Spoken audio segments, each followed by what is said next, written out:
So in a couple of my videos, I showed how to make my hydrogen generator, which runs using a 18-volt battery from like a drill, which this is not exactly the battery I use. This is like a smaller one, but since all the other ones discharged, I use that one. I also like attach this to it to connect it to the thick wires on it, and it has two pieces of stainless steel inside that are separated, that do electrolysis and make hydrogen. So today I'm going to be showing you my collection of tools that I use when for this. So in here I have a interesting looking collection of objects. So I'm going to show you what all of them are for. So here I have 3 nozzles. This is my classic nozzle that I've been using for a while now. It's from a like a soccer ball pump or something that I attached to this from like pen parts. So this one, when I would use this, I would use 101. So this syringe here is here because I mix baking soda with water, and then I do a certain proportion of it for each nozzle. So this nozzle, since it has a bigger opening than the others, uses like full or 75% solution. This one uses like 50% or 25% since it has a lot smaller. And this one, which is tiny, uses very little. It uses almost none, but only a couple of grains that are pushed in using this stick. So I have these different parts of this. This little one fits in here snugly. So this is if I wanted to get hydrogen directly to the syringe, which I don't really do because the syringe is very unlubricated since I've been using it for baking soda and things. I may get a better syringe, but it has too much like friction and it makes it leak, so too much pressure. But I just keep it there. Also, this one is when I connect it to the hydrogen generator's nozzle, I put it on like this and stick that in. That's for direct from the top. So then you'd have like a nice, like that from the top. So that way I could do it, I could move the object under it. And then I have this big one, which is for if I want to move the cable and the object that I am trying to melt or heat up. So for this one, I made this one because it makes a very small flame, but it's good for like doing like the burning on wood. Since it's very small and it's still very hot, then it can burn the wood nicely. And then also it can run for a very long time without overheating. So this one I use for the maximum size, which overheats in like 15 seconds, but I still have it for like 100%. This one uses a bit less, but it still overheats pretty fast. But these are all 3 of these, and I can still make more of them. So I'm still gonna add some things, but these are the basic ones.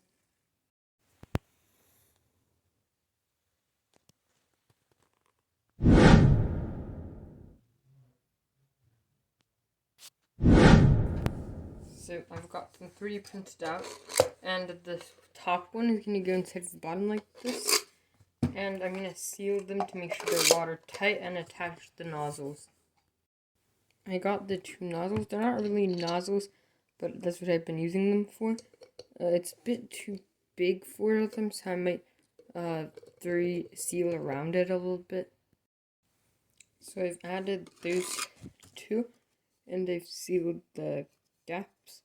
So now I'm going to glue them on using super glue. So to glue these, well, I'm going to use baking soda to first cover the areas where there's gaps, and then I'm gonna put super glue on that.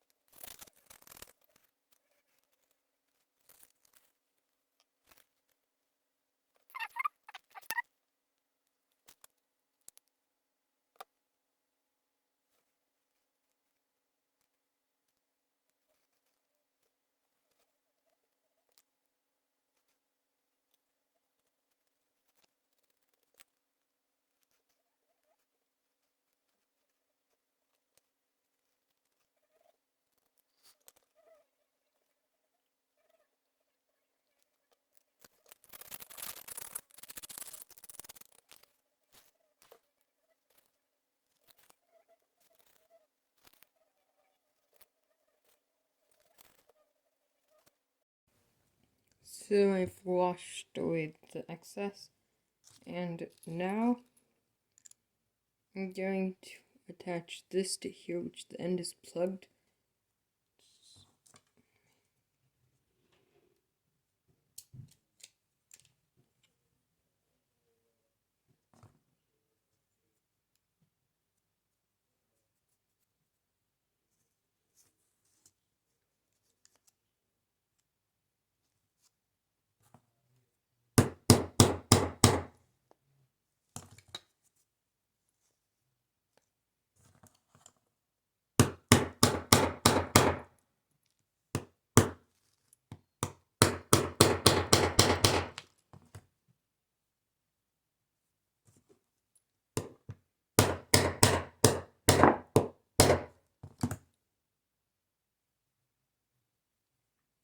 Okay, there we got it like this. I cut this piece of tube that I can squeeze here. So now we got one of the holes blocked. So I've attached a cable to this so that I'm going to be able to run my hydrogen generator on it. I'm also going to attach like a openable or closable valve here so that I could store it better. I could also use this one or something for some other purpose. So now I'm going to test it, and I'm going to show you how to fuel the hydrogen generator correctly and at what.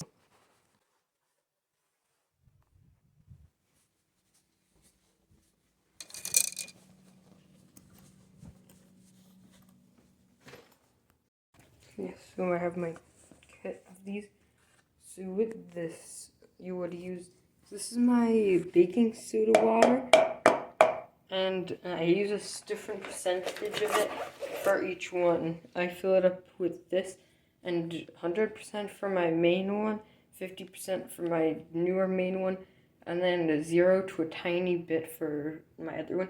So I'm going to use around 50%ish so that I could test the tank fast enough. So I've turned on the the hot glue, and now I have added water and the amount. So now I have it here. The hot glue's heating up, and I'm gonna hot glue this area, and which I already dried, so that'd be better. So I'm gonna connect to this battery thing and to this. Taped it here so that it would be balanced, and I've clamped everything on, and now I'm gonna hot glue the opening, and then wait until it cools, and then it's gonna be running. Okay, so now I just have to wait for it to finish cooling, and then I'm gonna be able to test it. I think it's cooled down enough, so I'm gonna do a quick test.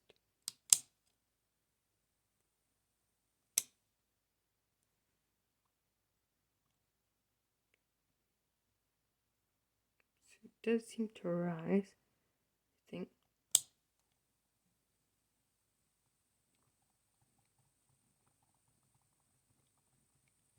It's working very well. I've set it up like this. I want to try to put the little one on here before it can all escape, and then test the little one, because it should come out at a decent speed. And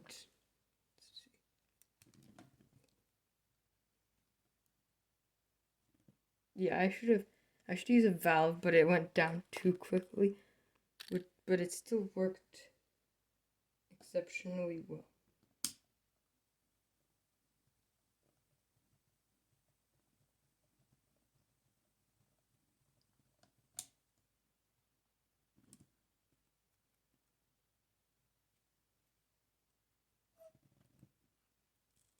Yeah, I need to use a valve for this.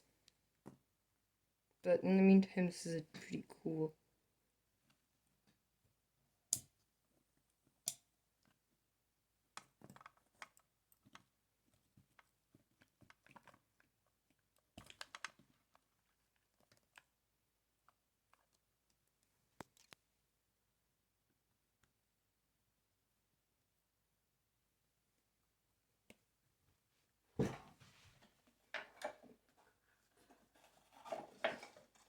Okay, I'm gonna show you the medium when running with this.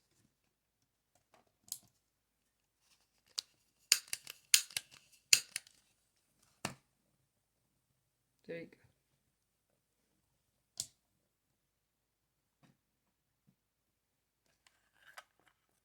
So it makes a very nice flame. So today I found this chain, the little one, and I'm gonna see if it can melt through it.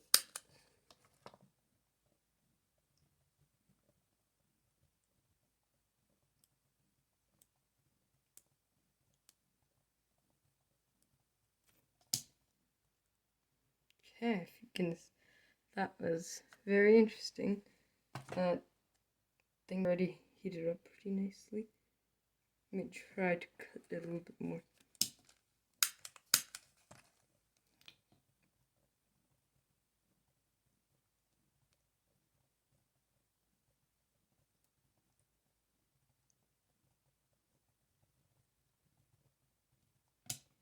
I had to stop because the water was already pushing in, but still pretty good cutting. The flame was pushing it back, so it wasn't as well as I wanted it to. You can see where it got burnt off. To remove the water from this, I would use scissors to